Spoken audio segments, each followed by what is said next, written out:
परसों रात जब पूरा देश सो रहा था तब ईरान ने कतर की रास लफान इंडस्ट्रियल सिटी पर सबसे बड़ा हमला किया है, जो दुनिया का सबसे बड़ा LNG प्लांट है। उस पर मिसाइल अटैक किया गया है। LNG मतलब लिक्विफाइड नेचुरल गैस, जिसे 14 साल में बनाया गया था। ये वही जगह है जहाँ से पूरी दुनिया को गैस सप्लाई होती है। अब इस प्लांट पर मिसाइल अटैक होना मतलब पूरी दुनिया में गैस सप्लाई कम हो जाएगी और ऑटोमेटिकली गैस के रेट बढ़ जाएंगे। सबसे ज्यादा असर इसका भारत पर होगा, क्योंकि भारत सबसे ज्यादा गैस कतर से लेता है। करीब 47% गैस भारत में कतर से ही आती है। पूरी दुनिया पर इसका असर पड़ने वाला है। ईरान जो अभी तक इंतकाम की आग में जल रहा था, उसने ये दिखा दिया है कि गुस्से में वो कितना ज्यादा खतरनाक हो सकता है। ईरान ने अब इस युद्ध को 10 गुना ज्यादा खींच दिया है। लेकिन सवाल ये है कि क्या ये थर्ड वर्ल्ड वॉर की शुरुआत होने के संकेत हैं? और अगर यह शुरू भी हो जाए तो आप इससे कैसे बचेंगे? आइए जानते हैं। सोचिए, अगर आपके शहर पर न्यूक्लियर अटैक हो जाए तो आप क्या करेंगे? बस एक पल और सब कुछ खत्म। आपका घर, माँ बाप, पत्नी, आपके बच्चे सब एक सेकंड में राख बन सकते हैं। लेकिन सवाल है, क्या बाकी आप कुछ कर सकते थे अपने परिवार को बचाने के लिए? जवाब है, कर सकते थे। अगर आप अभी से तैयार हैं, ये पूरी जानकारी जिंदगी और मौत की दूरी को तय करेगी। क्योंकि न्यूक्लियर अटैक में सिर्फ धमाका नहीं मारता, असली तबाही शुरू होती है धमाके के बाद,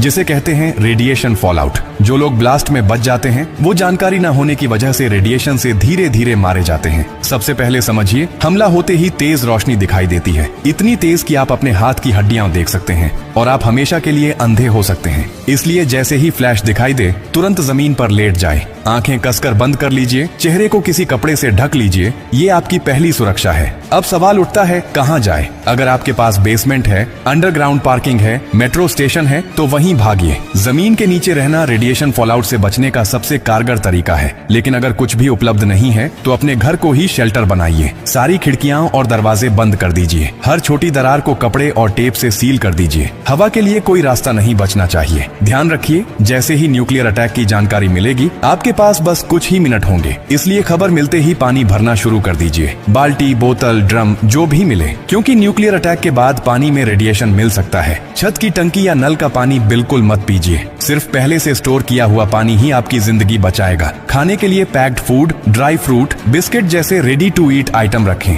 ऐसा खाना जो बिना पकाए खाया जा सके और लंबे समय तक सुरक्षित रहे। अगर आप बाहर थे और रेडिएशन के संपर्क में आ गए तो घर आते ही कपड़े उतारकर एक पॉलीथीन में सील करके रख दीजिए और खुद को स्टोर किए हुए पानी से अच्छी तरह धोइए। ध्यान रहे, नल या टंकी का पानी इस्तेमाल नहीं करना है। न्यूक्लियर अटैक के बाद पहले 24 घंटे सबसे ज्यादा खतरनाक होते हैं। इन 24 घंटों में बाहर जाना मतलब मौत को न्योता देना है। कम से कम 72 घंटे अपने शेल्टर से बाहर ना निकलें। अगर सरकार से निर्देश मिले तो उन्हें जरूर मानें। अगर कोई सूचना न मिले तो भी 3 दिन तक घर से बाहर नहीं निकलना है। ये 3 दिन आपकी जिंदगी और मौत तय करेंगे। और एक बात